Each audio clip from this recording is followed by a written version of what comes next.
All right, family, welcome to another edition of Baba TV Live. We are live on the air with the Bamboo King. And as you know, there are a few different things I want to discuss with the Bamboo King today. And as you all know, that the Mayor Walsh is engulfed. They have him enthralled in a controversy concerning the Christopher Columbus statue. Now, this is old stuff. This should be old stuff to the Italian community in Syracuse. That you're a large population here. This should be old news. You should have been took it down. Everybody understands what the mayor is trying to say is that he didn't say nothing about. I'm listening to you on the radio lambasting and mismanaging his words, saying that he wants to destroy it. He didn't say anything about destroying it. He said that he doesn't want it to be a symbol of colonialism, the symbol of colonialism in the middle of downtown Syracuse, and that you could put it in a museum or put it, and you can have the cultural heritage, the Italians. I say put it in your damn backyard. Put it in your damn back. Put it in your damn backyard. But he didn't say that. You mismanaging his words. You're coming with very juvenile, bigoted type of vibrations on 106.9. I hear you every morning. You trying to get everybody, all the Italians to come, it's mainly Italians, to come against the good Mayor Walsh and all of his good works because he stands up. Now, I heard everything from, they're scapegoating like the Italian community. He's scapegoating the Italian community and Christopher Columbus. They're using us and Christopher as a scapegoat, and we weren't involved with being the Indian killers or did anything to the black people. We didn't come. This was the British settlers that came and did that. We weren't even here yet. And your attitude, remember, it was only 30 or 40 years. A black couldn't even go on the north side of Syracuse. You dominated that over there. And it seems as though people are running you from out of there today. So your attitude displays why we should take the damn statue down. Some people would say you're not even related to Christopher Columbus. Now, with all that being said, the good mayor Bamboo King is being the rebel that he is, your brother, is being involved, and he's a rebel. This is a man who came out of a Republican household.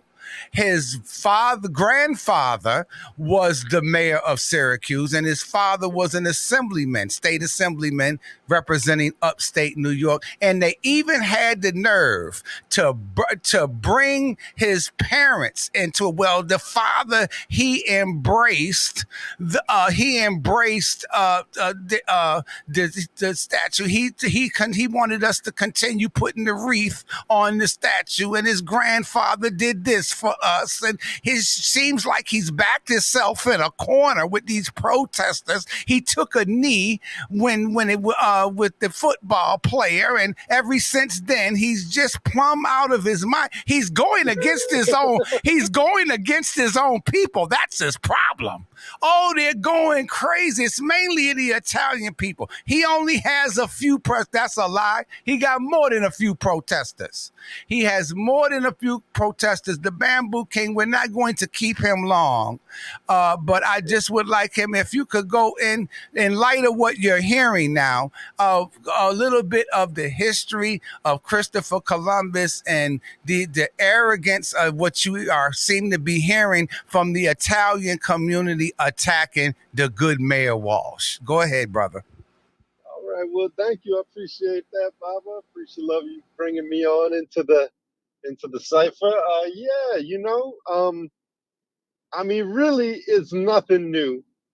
European Americans, or just white Americans, or Americans of European descent, whether it was recent or not so recent, whether it was 1492 when Columbus sailed the ocean blue, so called, or any of that nonsense, it still seems as though white Americans are still in love and desperately in need of some sort of fact-based relevance in this romanticized interpretation of American history. They really don't have it in their heart yet. And obviously, it's a generalization. A lot of people have been waking up to it for a long time and had the courage to acknowledge it for a long time. And now, like apparently, Mayor Walsh is just, trying to reconstruct a perception of American history with accuracy instead of a romanticized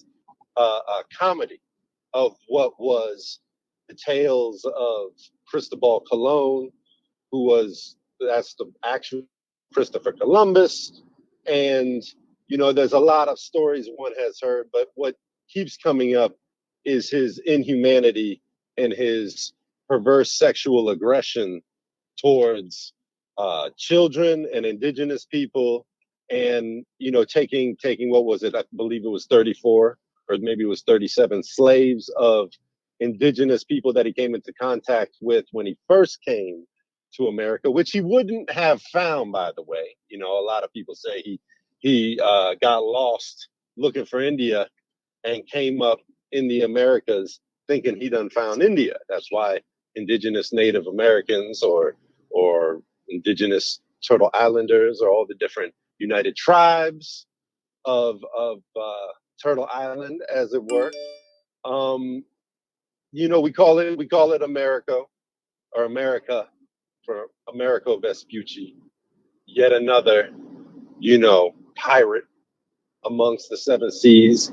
But Cristobal Colon or Christopher Columbus, upon arriving and realizing that the culture of the people was not a war-ish culture, was not an aggressive culture. They say a native indigenous person, grabbed his sword by the blade and was shocked to be cut by it. And this put a notion in his mind that, oh, these people, they don't come in aggression as we are coming to them. So that was the beginning of the indigenous occupation of Americas, and ultimately a slave trade of indigenous people, because he took 34, what was it, 34, 37, I forget, indigenous people back with him to King Ferdinand and King Isabella in Spain. Now, keep in mind, 1492, the year that Columbus sails off with uh, uh, a crew of Moors, or at least navigated by Moors, the Moorish people that were expelled from Spain after civilizing Spain, after civilizing Italy and Portugal and Spain, and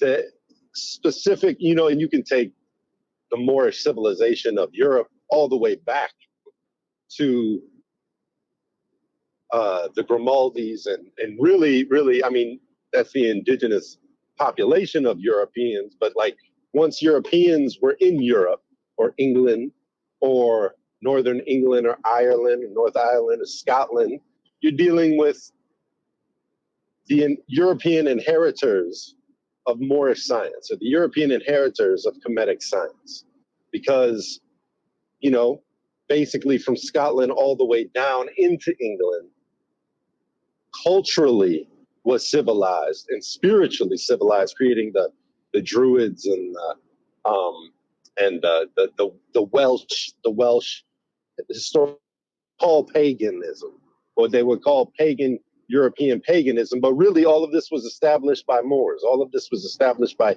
ancient Kemetic mystery systems of Prince Gai and the daughter Scota, Princess Scota, of the daughter of Akhenaten or Akhenaten Nefertiti. So, you're dealing with appropriated indigenous African culture that was used to civilize spiritually, morally, and consciously these precursor civilizations to what became the origins of England, origins of Ireland, origins of Scotland, and then France, Romania, Italy, Portugal, Spain. You have a deep Moorish presence. So you can really get to understand the origin of European civilization and the Renaissance, as it were, by understanding Moorish, Black, North African, and Northeast African influence on these cultures. So that's what pulled Italy and Spain out of the Dark Ages, out of the ages where it was pretty much forbidden by law to study anything indigenous or African, and under the rule of Rome or the Roman Catholic Church or the foundation of Western Christianity, which is what really twisted the knife of cultural banditry into the back of Gnostic Christianism, Essene Christianism, and the Ethiopian, Northeast African Kemetic principles that built the origins of Christianity or African Christianity, and then was appropriated by Rome. So Rome forbid everything for a very long time.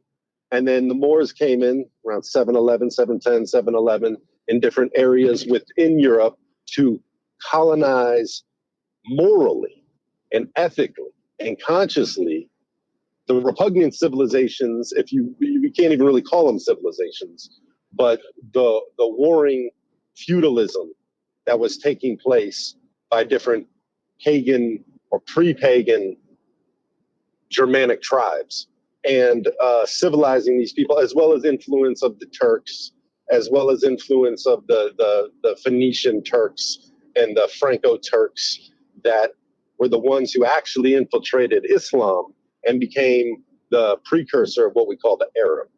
So I know we're getting all the way around this, but ultimately, of course, white American old Italians are going to be upset if you tear down Cristobal Colon, even though he was a pedophile, even though he was a pederast and a raper of young boys primarily, and a murderer, a mass murderer, and a genocider, and creating a huge role for himself in the African Holocaust.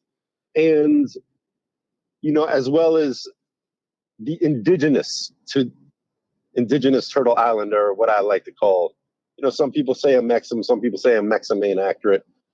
This place we call America, that we know was something far before Amerigo Vespucci or Christopher Columbus or the Nina, the Pinta, and the Santa Maria. We know that the Chinese came upon it way before the European. We know that the Vikings came upon it way before the English or the Spanish or the Portuguese. We know that the Moors, Mansa Abu Bakari, the predecessor for Mansa Musa, the richest king of Mali, the richest king in all of history. Well, Abu Bakari, or Mansa Abu Bakari, brought 300 ships, full of things to trade, full of cultural riches, full of textile, full of spices, full of animal, full of plant. You want to talk about the ark, the real ark. That was Abu Bakari bringing the ark to the Americas. That's why we have sweet potato and all sorts of potato and all sorts of thing here that wasn't indigenous to this region. It's because before the European came. And it's because of the Moors that were here. And the ones that, you could even say the ones that traversed the Olmec or the G, who traversed here before there was even a continental split. So, I guess what I'm trying to say is white Americans suffer from a lack of knowledge. All they've ever been taught is a little bit of European history and a little bit of American history. And it's been thoroughly skewed and diluted. We have no knowledge of the indigenous cultures. We have no knowledge of African history. We have no knowledge of Africa's influence on European history or on world history. We really don't know much about American history. We really don't even have an accurate depiction of what the Civil War was really about. So, let alone the founding of Canada and Mexico. Do we even know anything about Mexican history other than the Alamo, or anything about the founding of Canada? And these are our two closest neighbors. I mean, we're the same continent. There's no division within the continent other than the borders that we've set up.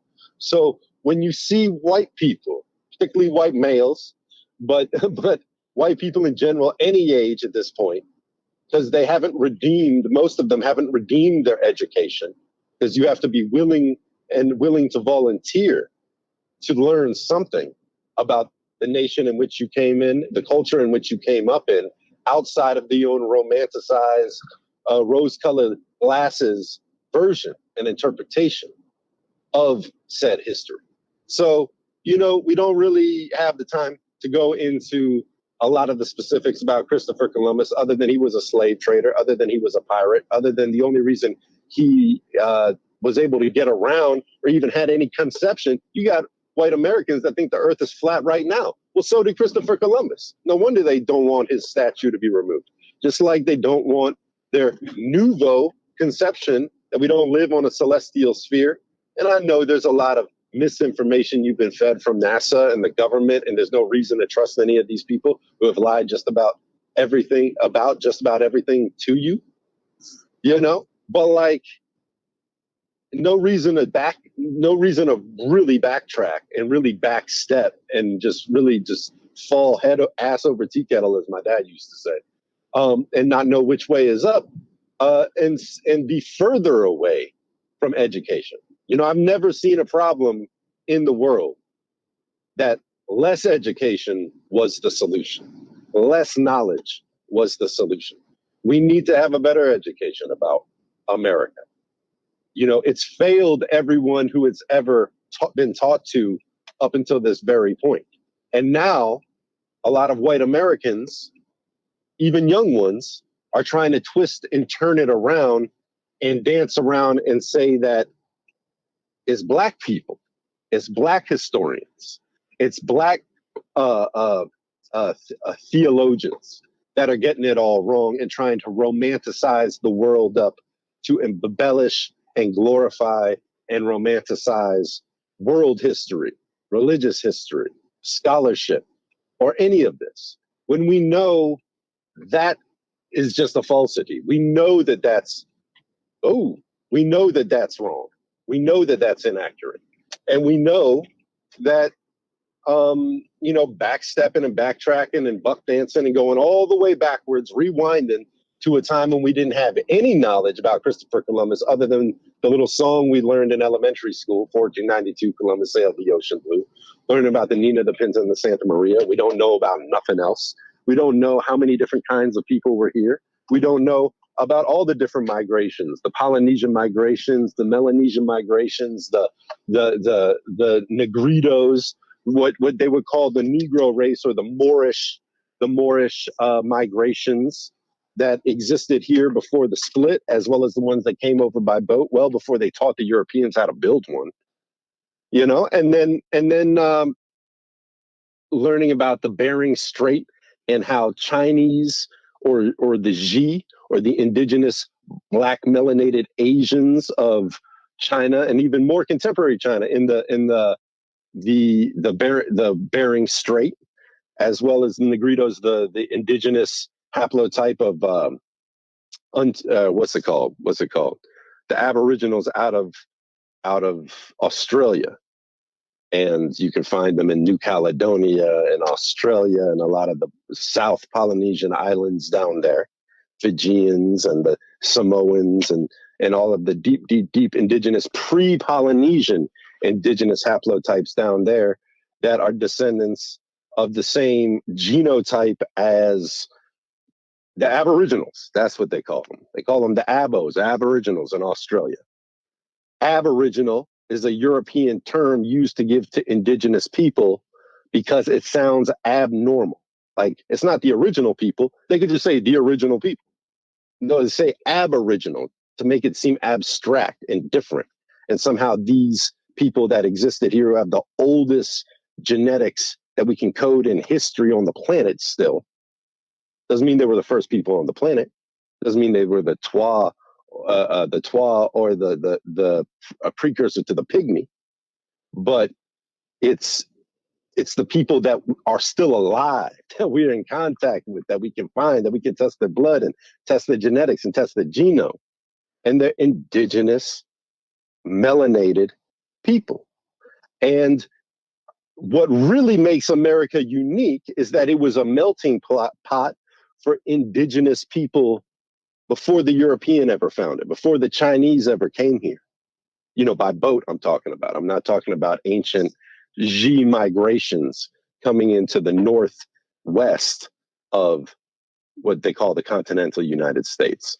And then the Negritos coming up from the southwest. And then the Olmecs, or the indigenous G, that migrated here by foot, coming up from Central and South America up through in the south. And then you have the Yamasi, and then you have the Washita, and different Moorish tribes that traversed here well before any European, and migrated here and set up habitation here and commingled with other indigenous people. So you have all these different tribes from all these different rootstocks commingling in the United States before the European ever got here. So that whole thing about America being a melting pot, yeah, before you came and killed everyone and killed everyone's buffalo, it was a melting pot of culture. That's why you can find all sorts of aspects of indigenous African and Egyptian and Moorish and Arabic cultures in South Polynesia, in the Te Reo Maori religions of New Zealand, in the Aboriginal theologies of Australia, and in New Caledonia, Samoa, Fiji, and different Niue, and these different Polynesian islands that have Black melanated indigenous people that didn't migrate on a plane, didn't migrate on a boat with a motor on it. These are people who inhabited these places long before any Europeans had overflowing prisons that they needed to dump into the South Pacific or into America. Because that's basically what was unleashed on the continental United States. That was the number one European export from England, was prisoners. And same with Australia. And so I know we've gone all the way around the thing and haven't even really hit the point, but big up to Mayor Walsh. Big up to Mayor Walsh for taking that raggedy, crusty statue of that old nasty pedophile, that old nasty warmongering, torturous, villainous, horrific person. I don't applaud Cristobal Colon. I don't applaud any of his achievements. I don't choose to romanticize what he did, and I don't even give him the credit of doing it himself. He wouldn't have had found where he was if he didn't have competent people who had circumnavigated the globe on his crew in the first place, So, yeah, we don't need no more statues of them. We don't need, and really, we don't even need more statues of George Washington or Abraham Lincoln or Thomas Jefferson or Benjamin Franklin, any of them. Like you said, put them in the museum, put them in the history book, put them in the encyclopedia, and people can read about them. And hopefully, eventually, they'll start reading a more balanced depiction of who these people actually were. I'm not saying we need to demonize even the significant contributions to history that they created. We can talk about the things that Thomas Jefferson did as an inventor and as a scientist and as a Freemason and as a democratic Republican who was trying to create a system outside of the government that he grew up under in America. We can talk about all those things. In fact, more education is the solution, not less education. So anyone getting upset, them tearing down their clown statue, and the circus got to move on. Circus going to have to move on. Circus don't stay in one place for too long, before you end up realizing you've been getting robbed. And so that's what Americans who grew up white, black, candy stripe, Mexican, South American, Central American, indigenous, European American, Black American, don't matter. If you came up public education in the United States of America, then no doubt you've been misled most of the time or underinformed most of the time. And we're going to need to get a little bit more informed, or else, we're just going to keep crying these tears. I'm talking about white people now. We're going to keep crying these tears out of fears that all of their heroes are really zeros, because they have been and they are.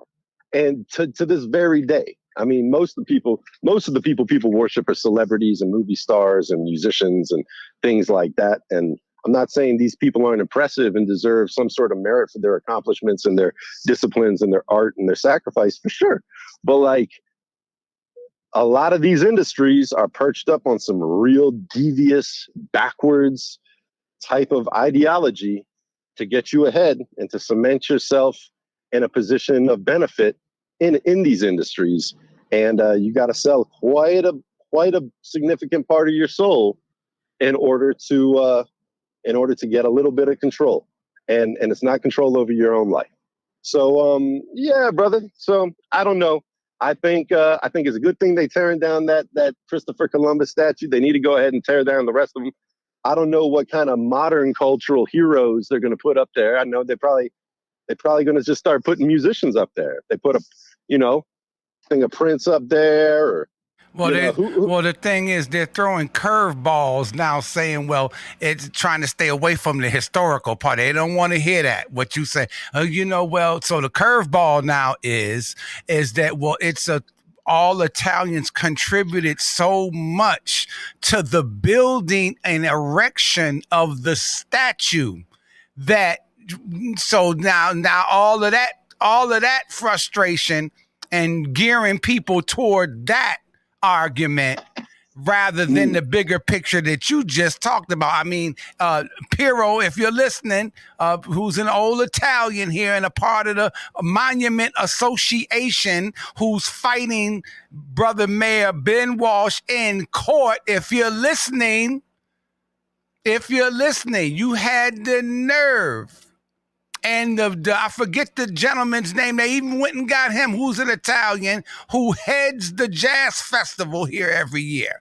And they said, well, um, we even had some of the, no, it was Nick Pirro who said this. We had some of the Native Americans, I know because I filmed them down there, some of their elders down there, and they showed the newspaper clippings, and some of the Native Americans helped us erect it while you got their heads and sculpted all around the man at his feet. If you saw the way whoever designed this statue, they got the Native Americans' head with water coming out their mouth, going all the way around this man's feet. And then got the cathedral right there for you to walk right in their Catholic cathedral with to get their indoctrination. So my thing to you, yes, Mr. Pirro, that's why the natives are so against your religion today. Because once you indoctrinate I'm sure some of them did help you. Yeah. Yeah. Yeah. Just like they got the Native Americans to crack the code for the submarines and different things like that, helping out the United States military. I'm not saying that these people are bad. I'm saying these are captured people who were co-opted. And, I mean, really, there's so much to go over when it comes to the re-education of the indigenous American, re-education of the Black man in America, re-education. I mean, that process was a brutal and violent process of theft.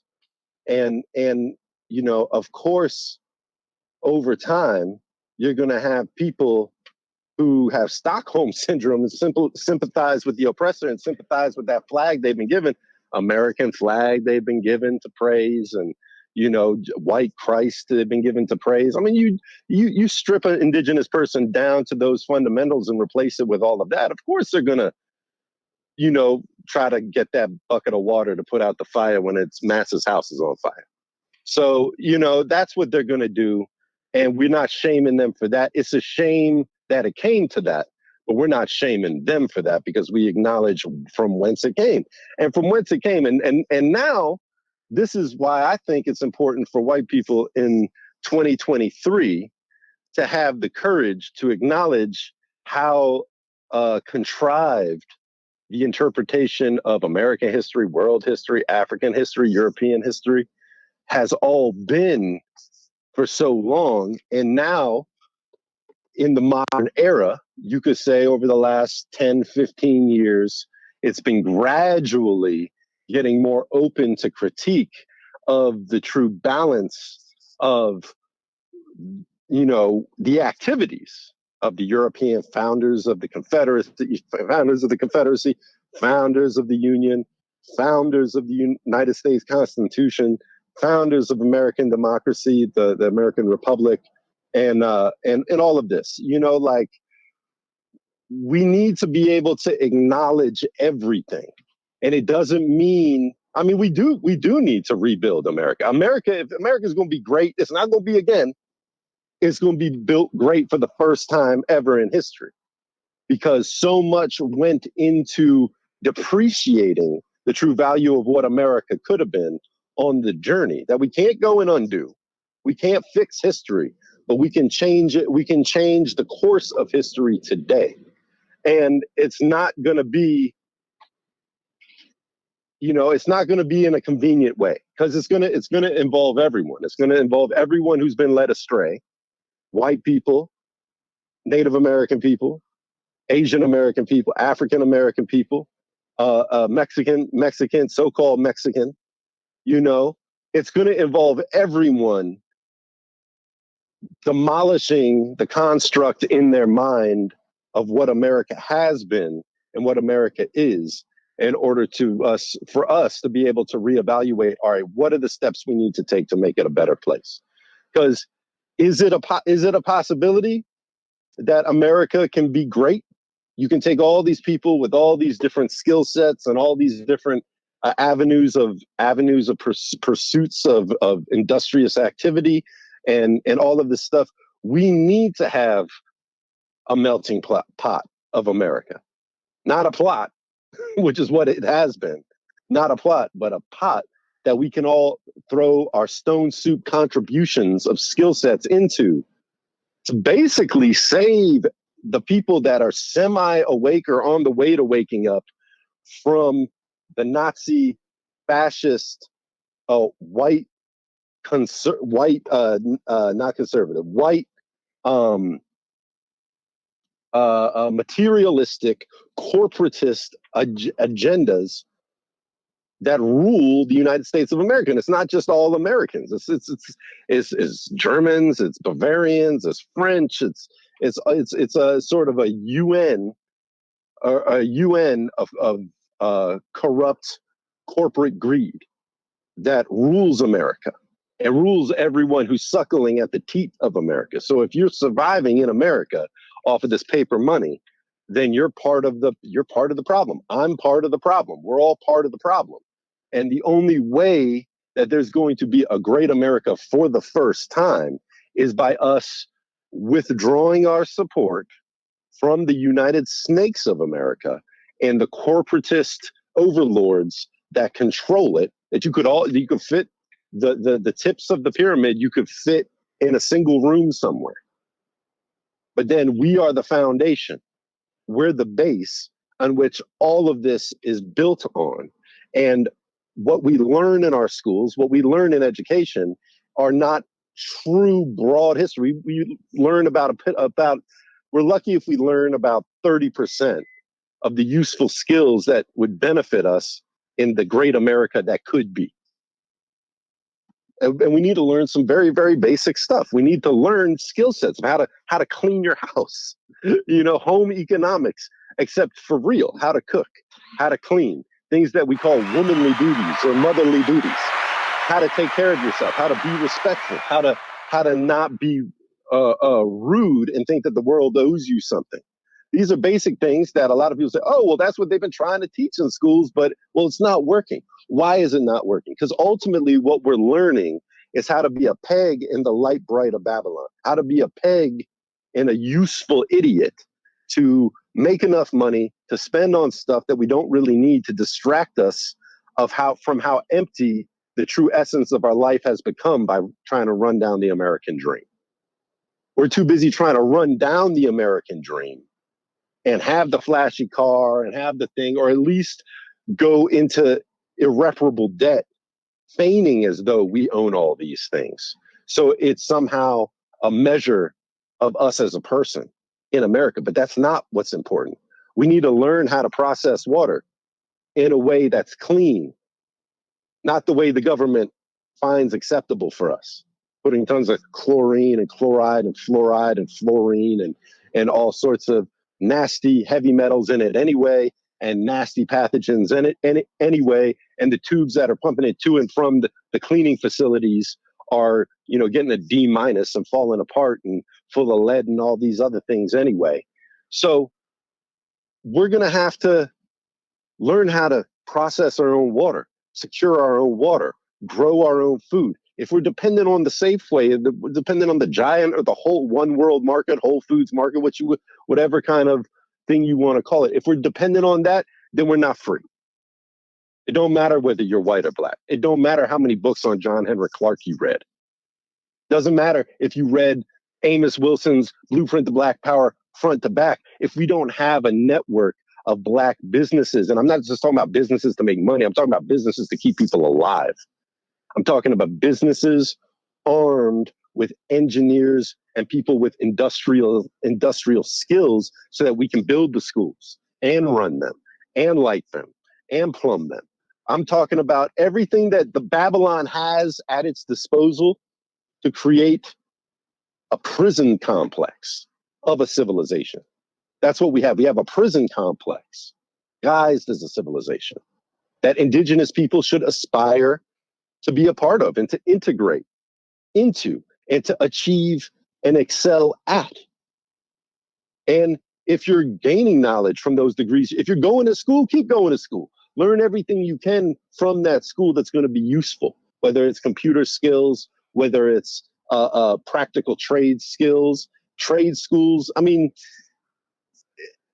all of these things should be free for everyone anyway. They should certainly be free for indigenous people. They should certainly be free for Mexican Americans. They should certainly be free for Black Americans, people whose ancestors and predecessors built all of these universities and all of these cities and laid all of these roads and all of these railroad tracks. Like, this nation was built on the back of Black people on stolen ground from indigenous people. And these are the people who there should be no question. And this should be worked into reparations. Reparations shouldn't be a spend in America coupon book for Black people. It ain't a 1 or 2 or 3 or once a year check you get with a spend in America coupon book. So you can go and put all that money right back into Klaus Schwab's hand, right back into Bill Gates, Jeffrey Bezos's pockets. That's not reparations. Reparations is repairing enough damage in the individual's finances so that they can start a business where they can fuel the solutions and the reparative pursuits of the Black community and the indigenous communities and the marginalized minority communities within America.